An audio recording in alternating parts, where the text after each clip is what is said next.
In this video, we'll be taking a look at 5 college basketball games happening on January 24th, 2026, and providing you with free team picks and total picks for each one of those games, so 10 picks in total. Welcome back to Cash Out Sports. Let's dive right into it. Oh, and don't forget to subscribe and to click the bell icon to get notified as soon as these videos get released, so that you have more time to plan out your bets as we provide these videos on a daily basis. I can guarantee that you'll have all the important information that you'll need on these 5 college basketball games after fully watching this video. One more thing before we start: if you would like to gain access to our best exclusive sports picks to take your journey to the next level, then check out our Patreon in the link down below, where we offer our best single picks, parlay picks, and much more. Now let's get started. Illinois versus Purdue. This matchup feels like a tournament preview that showed up a little early, with 2 top 15 programs colliding in a building that already sounds loud through the TV speakers. You have the familiar blue blood vibe on one side, Purdue with that top 5 ranking and the Mackey mystique, and a so-called underdog on the other side that really does not act or play like an underdog at all. Oddsmakers started with Purdue favored by about 2.5 points, then watched the market lean harder into the home side until the line stretched closer to 5.5, which quietly built extra cushion for anyone willing to trust Illinois on the road. Illinois comes in sitting at 16-3 overall and 7-1 in league play, rolling on an 8-game winning streak and beating teams by almost 18 points per night on average. That is not a cute story, that is a bully profile. They just went out without Kylan Boswell, who is sidelined with a fractured hand until roughly mid-February, and still dropped 89 on Maryland, with Andrei Stojakovic exploding for 30 points and 9 rebounds as if that was the plan all along. What matters for a spread like this is not just star power, it is how a roster behaves when you pull one important piece away, and Illinois showed that the supporting cast, guys like Keaton Wagler and David Mirkovic and the rest of that modern, flexible rotation, can soak up usage without the whole thing wobbling. On the other side, Purdue is coming off a tiring West Coast swing capped by that late collapse at UCLA, which reminded everyone that even a top 4 team can get caught when the other side keeps throwing punches. Travel like that does not show up directly in a box score, but it lingers in legs, in focus, in the way a team handles a physical opponent that refuses to go away. Illinois rebounds at a high level, shoots free throws at close to 80%, and lives from the three-point line with almost 11 makes a game at about 35%, and that is the kind of offensive profile that tends to travel better than people expect. You do not have to be perfect in a place like Mackey when you rebound, shoot threes, and cash free throws like that. Zoom out a bit and the spread starts to look more like a tax on the home jersey than a fair reflection of the gap between these two. Illinois has covered in 4 of its last 5, has stacked 8 straight wins outright, and keeps walking into big spots like this and performing as if the name on the other jersey is just another logo. Purdue is still excellent, no question, but when both teams own scoring margins in that mid to high teens range and one of them is catching several points because of venue and reputation, the value quietly tilts toward the side that has shown it can handle chaos, adjust to injuries, and still win comfortably. This is exactly the kind of uncomfortable position where grabbing the road team with points makes more sense than it feels like it should in the moment. As our first pick for this matchup, the Illinois Fighting Illini to cover the spread as underdogs is our full game side pick.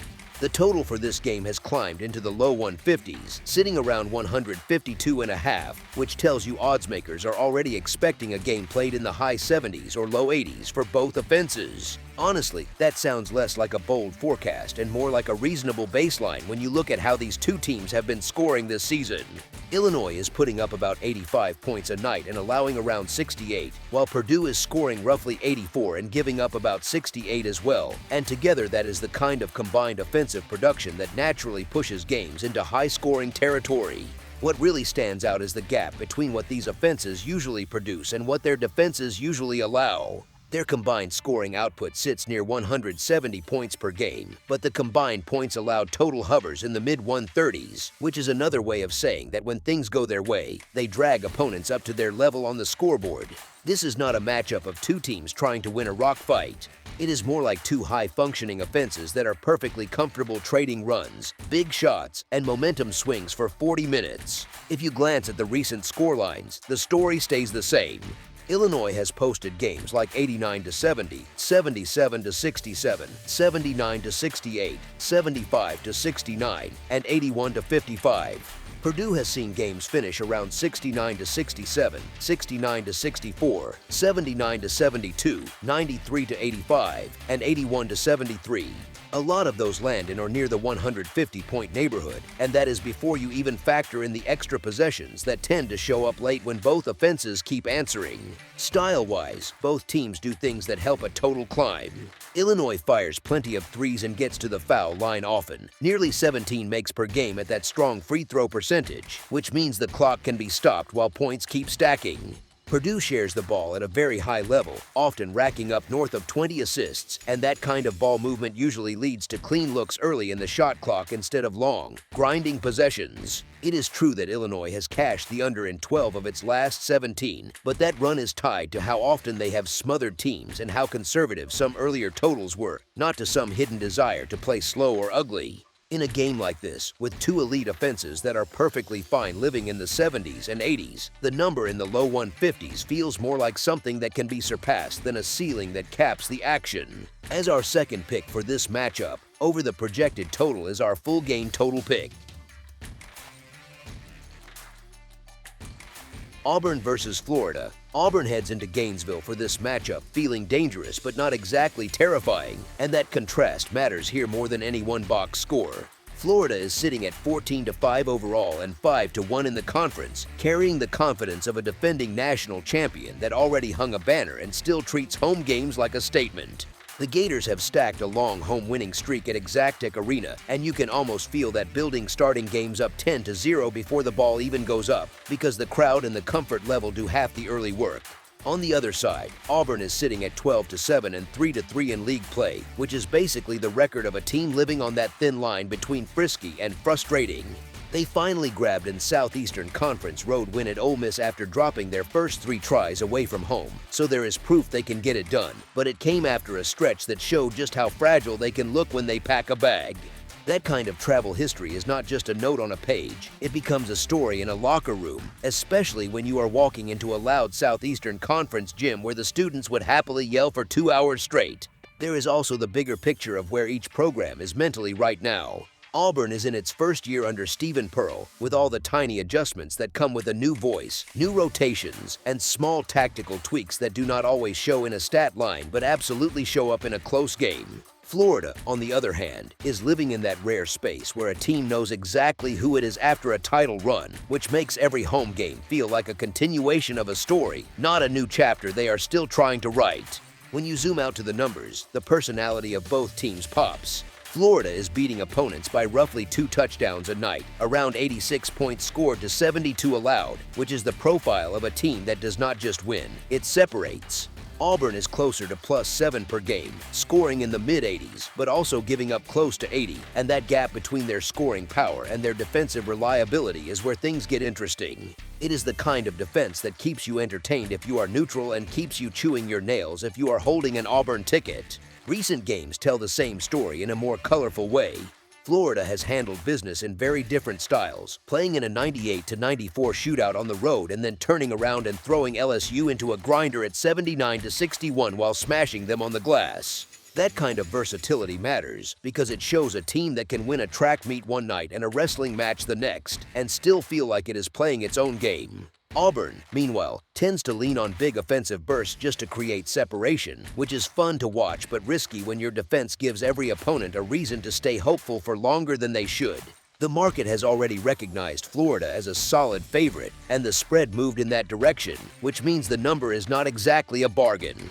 Even so, when you layer the strong home edge, the far better scoring margin, the way Florida controls the glass, and the fact that public reports are not flagging any major injuries for either side, the matchup still tilts a certain way from a full game perspective. You can picture a game that is reasonably competitive early, then slowly tilts as Florida's size, comfort, and depth wear on Auburn's defense, especially once fatigue and foul trouble start whispering into the Tigers' rotations. As our first pick for this matchup, the Florida Gators to cover the spread as favorites is our full game side pick.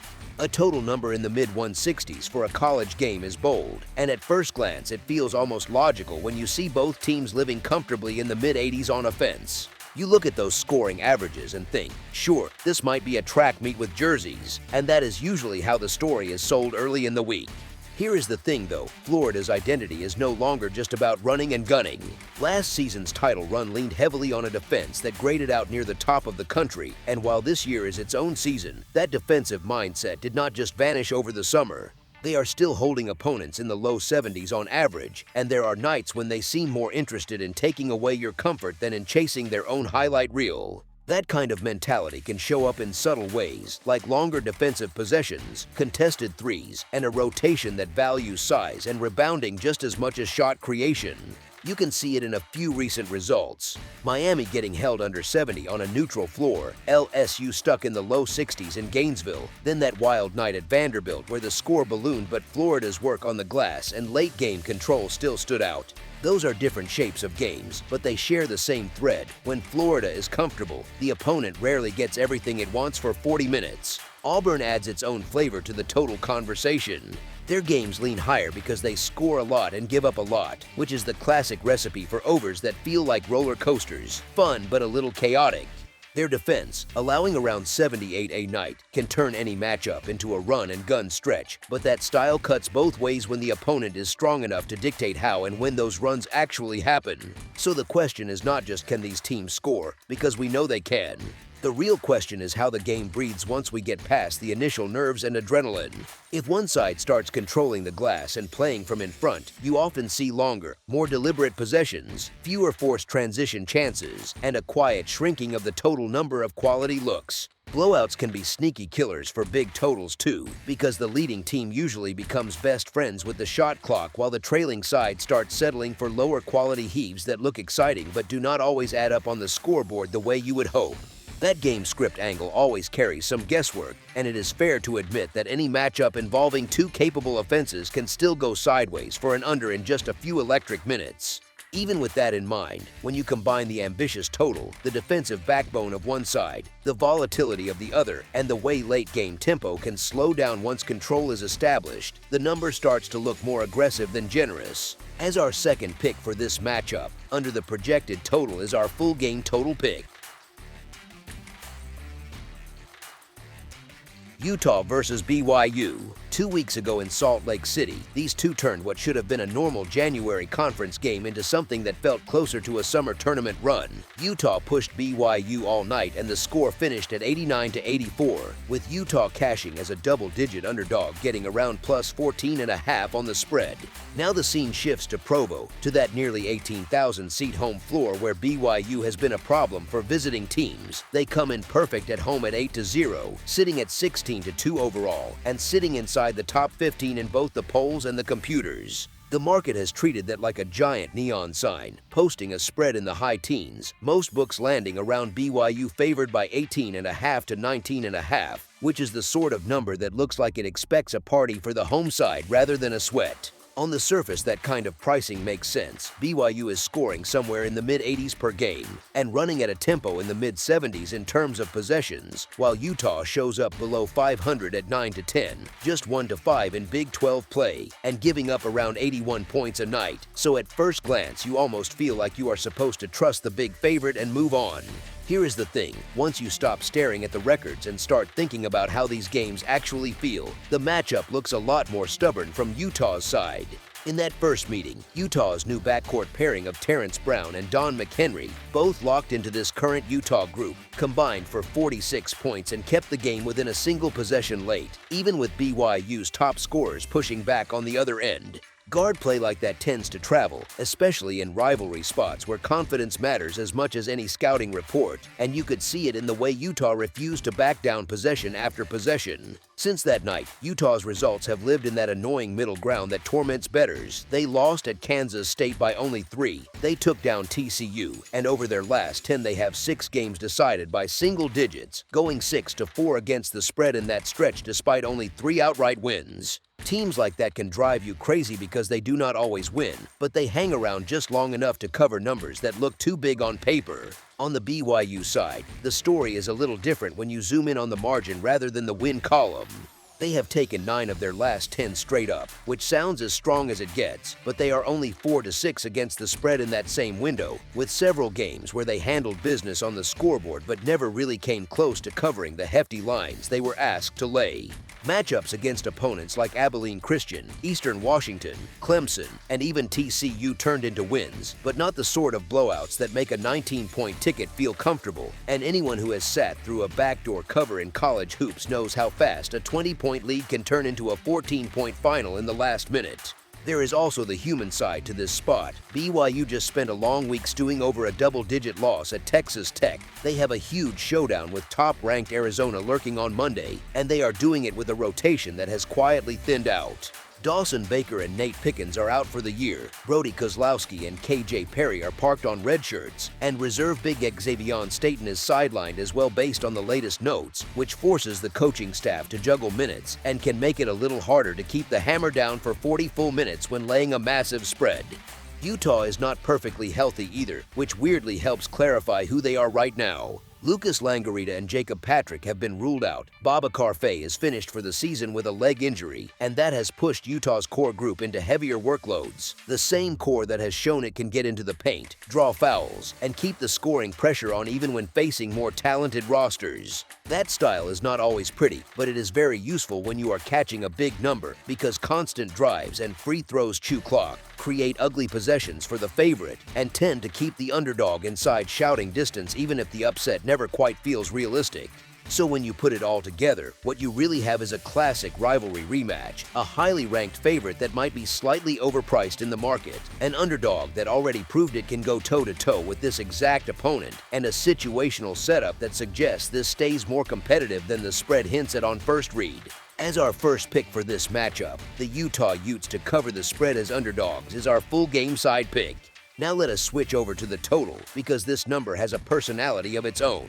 The projected total sits in the mid-160s, with several books hanging around 167.5, give or take a point depending on where you check the lines. You do not see totals up there very often, and when you do, it is almost like the sports books are daring you to take the over and live with the sweat. The funny thing is that these two teams keep giving the market reasons to set that bar high. And honestly, if you have watched them even a couple of times this season, you know why. Utah games have turned into track meets on the scoreboard all season. They have gone over the posted total in 14 of 19, and 7 of their last 10 have also ended up on the higher side of the number, with recent scores like 101-77, 91-85, 82-79, 88-74, and 81-78 popping up like they belong in an arcade. That is what you get when you pair an offense sitting somewhere around 80 points per game with a defense that is allowing roughly 81, and when that defense is struggling on 2-point field goals allowed, there just is not much of a safety net near the rim.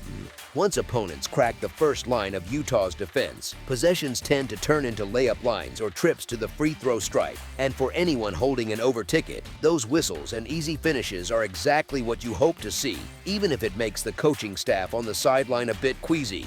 On the BYU side, the numbers and the eye test are on the same page. This is an offense that pushes and scores. They are putting up about 86.6 points per game, running at a pace just under 74 possessions, and the recent home scores read like something from a video game: 109, 193, 104, 76, 81, then 109 again. You almost imagine the scoreboard operator needing a water break by the under-8 timeout. Their core trio of freshman forward A.J. DeBansa, point guard Robert Wright III, and wing Richie Saunders is firmly in the active rotation, logging heavy minutes in recent box scores and thriving when the game speeds up and space opens across the floor. That fits almost perfectly with the way Utah tends to play through those attacking guards, who like to get downhill early in the shot clock and create either quick finishes or kick out threes, and when both sides are comfortable running, the score tends to move in a hurry. We already saw a version of that script in the first meeting. The total in that game closed around 168.5 and still had room to spare, with the final landing at 173 combined points. Now both staffs have a full game of film and some of the publicly discussed tweaks, such as Utah trying to build more of a wall around Dibentisa, and BYU leaning into extra ball screens and spacing, sound like the kind of adjustments that increase three-point attempts and free throws more than they choke the tempo, though that part is, to be fair, speculative. Layer on top of that the personnel realities we already know. BYU's depth situation nudges them toward lineups that lean more toward offense than defense. Utah has been without phase rim protection all season, and both teams are spending most nights somewhere in the 80s on the scoreboard, which means that an average game already lives in the neighborhood of this number. If this one drifts into a late-game foul parade or chaos forbid for underbettors, extra time, the total becomes even more volatile. Totals sitting around 167 are never comfortable, and sportsbooks are not in the habit of handing out easy overs at that range. But if this rematch looks anything like the high-tempo, high-shot volume track meet we saw in Salt Lake City, with the Provo crowd simply turning the volume knob rather than changing the channel, then leaning into the idea of another fireworks show on the scoreboard makes more sense than trying to thread the needle on a rare low-scoring night from either side. As our second pick for this matchup, over the projected total is our full game total pick.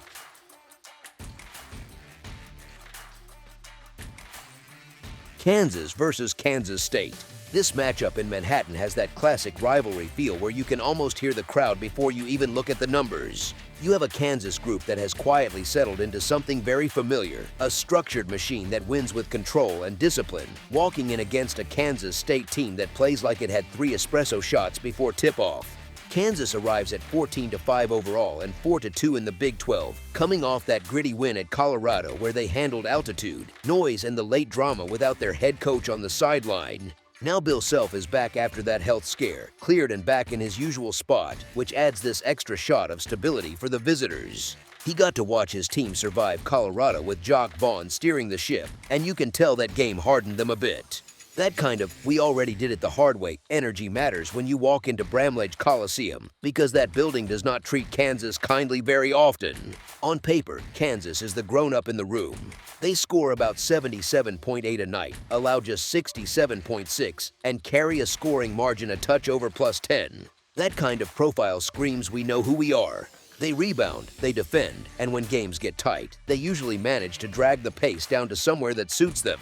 They have already shown both sides of their personality, from the wild 104-100 overtime shootout against TCU to the controlled, clinical blowouts of Iowa State and Baylor where they squeeze the life out of good teams. Kansas State, though, is built almost like the mirror universe version of Kansas. They sit at 10-9 overall and 1-5 in league play, but that record hides how chaotic they are.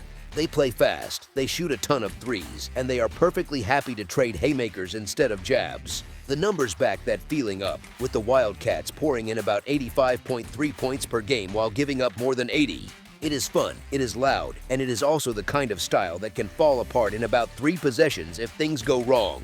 The big twist for this one is that Kansas State is doing all of this while short-handed.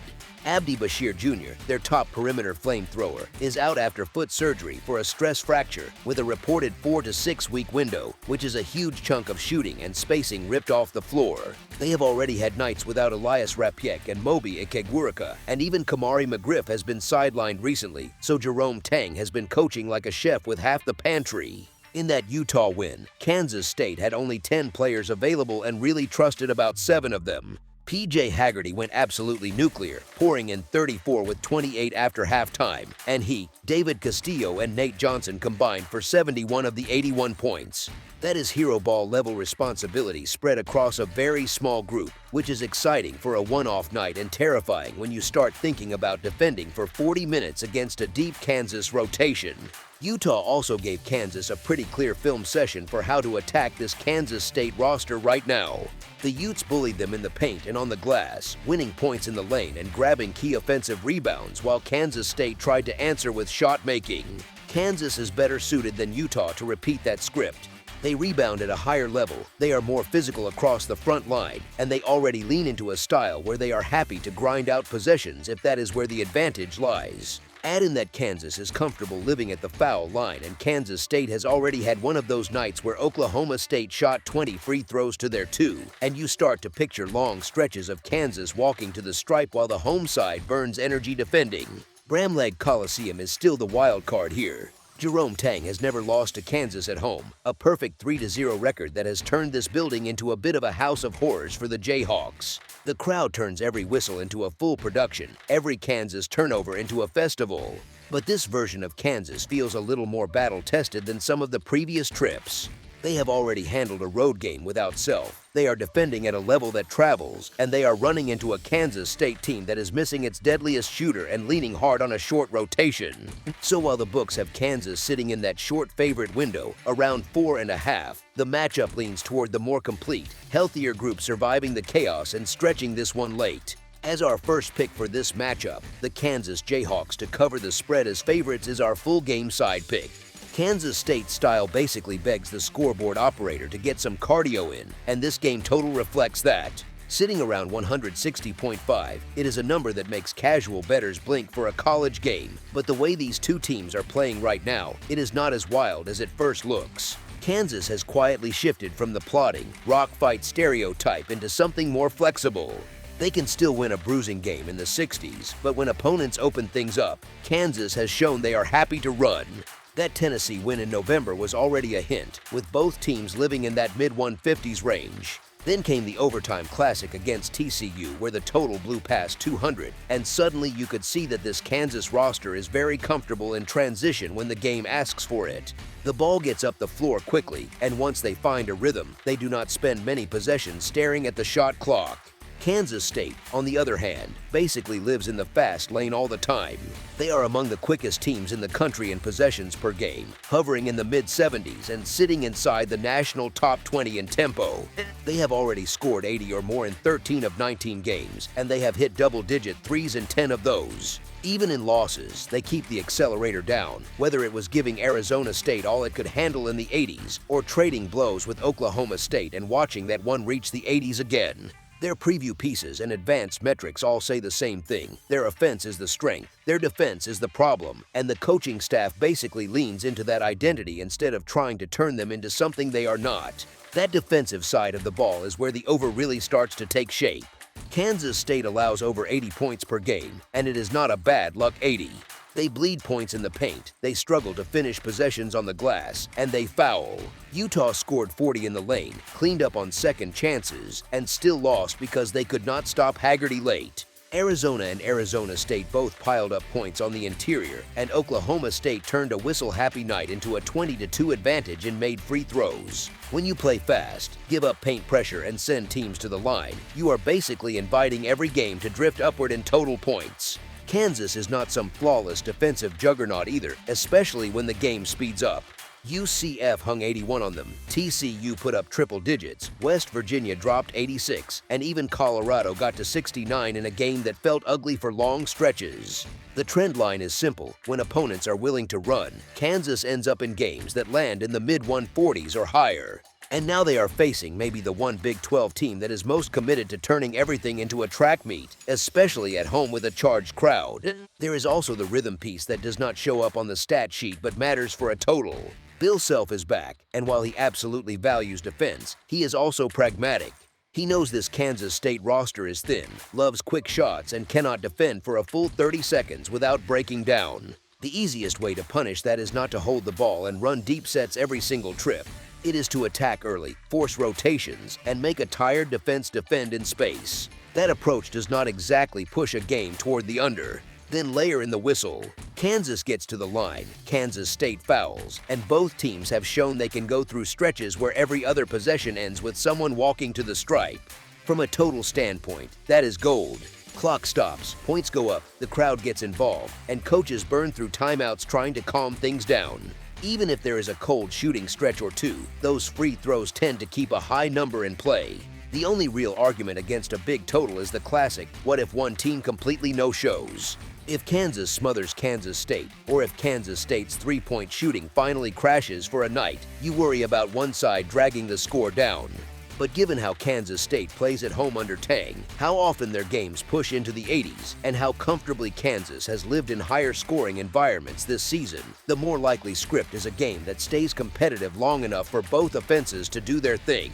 You get pace, you get threes, you get fouls, and you get a scoreboard that never really relaxes. As our second pick for this matchup, over the projected total is our full game total pick.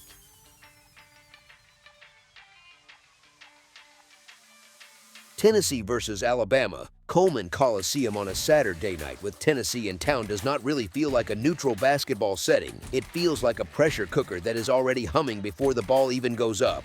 You have Alabama coming in at 13-5, sitting 17th in the country, playing that frantic style where they are hanging around 93 points per game on offense, top 3 nationally in scoring, and still giving up more than 82 a night on the other end.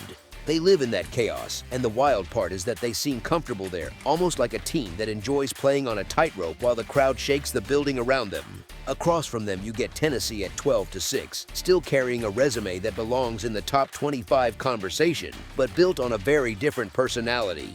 They want games to feel a bit more like a chess match, more measured, more physical, leaning on a defense that grades out as a top 15 unit and, on the season, has held opponents below 70 points on average. The catch is that the whole slow it down and squeeze the life out of you thing has been fraying around the edges lately, and that matters in a spot like this. Look at that Kentucky game not long ago. Tennessee built a 17-point lead at home, the building was rolling, and then everything slipped into fast forward, with Kentucky storming back and stealing it 80-78 after hanging 49 in the second half. Turnovers popped up, defensive rotations got late, and a team that usually closes the lid on the jar could not quite get the top screwed on tight. Now that same group has to walk into Tuscaloosa and handle an Alabama offense that does not just nibble at runs, it goes for full avalanches when the door opens even a little. This is the same Alabama squad that just hung 102 on Yale with 22 made threes, the same group that ripped off 97 points in Starkville against Mississippi State, and that generally treats the three-point line like a high-volume faucet that never gets turned off. Labar and Phelan Jr. is officially listed as their lead guard and main scorer, averaging 22 points per game and fresh off a career-high 32 in that Mississippi State win. And while we do not have to get lost in his shot chart, his presence sets the tone for how fearless they are in pushing tempo. Around him, bigs like Aiden Sherrill and Amari Allen have been giving them real presence on the glass when they are available, which just means more chances to run when they vacuum up misses. Tennessee is not empty-handed by any stretch. Jacoby Gillespie came over from Maryland to step into that lead guard role and, in practice, replace what Zakai Ziegler used to give them as the primary engine. He is their leading scorer and creator, active and playing major minutes, and when he is in rhythm, this offense looks much more modern than the older, grind-heavy versions of Tennessee people remember. Then you have Nate Ament, Jalen Carey, Bishop Boswell, and Felix Okpara forming a long, physical core, with Okpara and J.P. Estrella having moved off recent injury lists and back into heavy-minute roles again. That gives Tennessee real size and length, especially on the back line. There are cracks, though, and they are not subtle. Junior forward Cade Phillips is officially done for the season after left shoulder surgery, so that is one fewer body in their physical rotation. Freshman guard Troy Henderson shows up as questionable on the latest reports with a left shoulder issue, which quietly makes the backcourt depth chart thinner than it looks at first glance. In a game where legs and focus matter late, that kind of detail can be the difference between getting one more clean contest or just being a step slow against a team that punishes every bit of space. Alabama has its own medical report to juggle, but the overall picture leans more positive right now.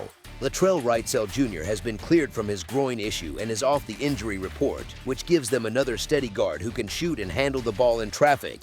Amari Allen and Aiden Holloway are both officially questionable with ankle and wrist problems, and Kaiden Bristow and Davian Hanna are listed as out indefinitely, so the rotation is not perfect, but it is workable. The real X factor is that court-ordered return of 7-footer Charles Bediako, a former All-Southeastern Conference defensive anchor who has been ruled eligible for a 10-day window, with Nate Oates saying he plans to use him against Tennessee. Drop a rim protector of that level behind an already aggressive, attack-heavy defense, and suddenly a lot of those drives that normally end in layups or force help can turn into blocks, altered shots, or runouts the other way. So when you put all of that in one pot, you get a pretty clear picture of the emotional and tactical tug of war here. Tennessee brings a sturdy, physical identity and a more dynamic offense than their reputation suggests, but they also bring late-game question marks and some backcourt depth concerns into an environment that loves to magnify every wobble. Alabama brings volume scoring, pace, home court energy, and an upgraded safety net at the rim, and they are doing it against a Tennessee group that has already shown it can cough up a big lead when the game speeds up. With the market hanging Alabama around a 5.5-point favorite, and with the current rosters, form, and availability lining up the way they do right now, this feels like the kind of matchup where sustained pressure and one or two of those classic Tide runs can push the final margin past that number by the time the horn sounds. As our first pick for this matchup, the Alabama Crimson Tide to cover the spread as favorites is our full game side pick.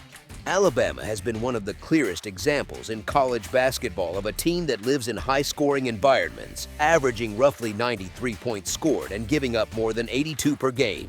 They sit near the very top of the national charts on offense and closer to the bottom on defense, which is basically the textbook profile of a team that drags totals up into the clouds. You do not even need a spreadsheet for that. You just have to watch a few of their games and see how fast possessions pile up. Tennessee, on paper, still looks more conservative. They are scoring in the low 80s per game, and their season-long numbers say they hold opponents under 70 on average, which fits the older story about them wanting to grind games down. But as soon as they face high major athletes who can space the floor and attack in transition, their box scores start ballooning into the 150s and 160s. That Kentucky loss at 80-78, where the Vols allowed 49 points in the second half, is a good example of how quickly a game can flip from controlled to frantic when the opponent has enough firepower. Recent results reinforce that tilt toward more scoring-friendly scripts. They had that double overtime battle with Texas A&M that finished 87-82, with both teams living at the free throw line and crashing the glass for second chance looks.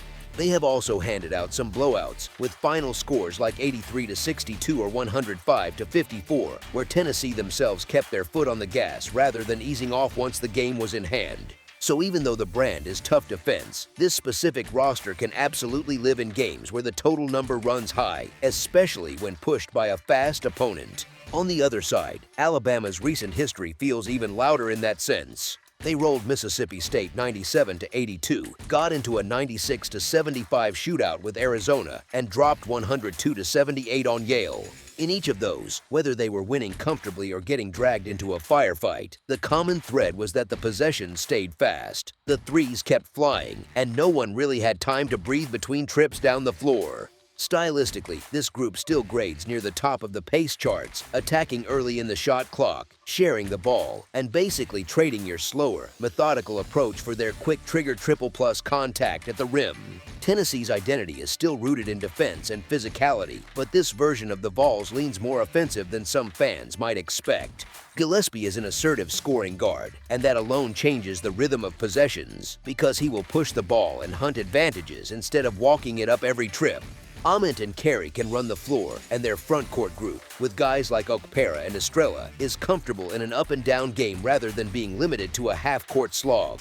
You can see it in the way they will leak out after stops or even after makes when they sense the other team is a little slow getting organized. There is also the whistle factor that tends to matter in games like this. Alabama's offense is built around driving, collapsing the defense, and kicking out or finishing through contact, while Tennessee's physical style on defense invites a lot of body blows in the paint. When you combine those, you usually get more fouls, more free throw attempts, and more points with the clock stopped, which is exactly what props totals up in tight, emotional games. Now add Charles Bediako back into the mix at the rim, and you get even more contested finishes, more blocked or altered shots, and often more foul calls as players challenge him over and over. The market total is sitting in the high 160s, around 167.5, which sounds big until you remember that Alabama alone lives in the mid-170s range when you simply add their average points scored and allowed. Tennessee's seasonal numbers sit lower, but their profile against fast, offensive-minded opponents says they are willing participants once the tempo rises. So when you imagine 40 minutes of Alabama trying to turn this into a track meet and Tennessee trying to keep pace without completely losing their defensive identity, the most likely picture still looks more like a shootout than a defensive standoff, with possessions and points stacking up faster than that number suggests. As our second pick for this matchup, over the projected total is our full game total pick. That's all for now, so if you have any other games you would like reviewed, then leave a comment down below with the game you would like analyzed, subscribe to our channel, leave a like on this video, and we'll get to it as soon as we possibly can. We would also love to hear your opinion on the picks presented to you in this video, whether you agree or disagree with them, so leave a comment down below and do let us know.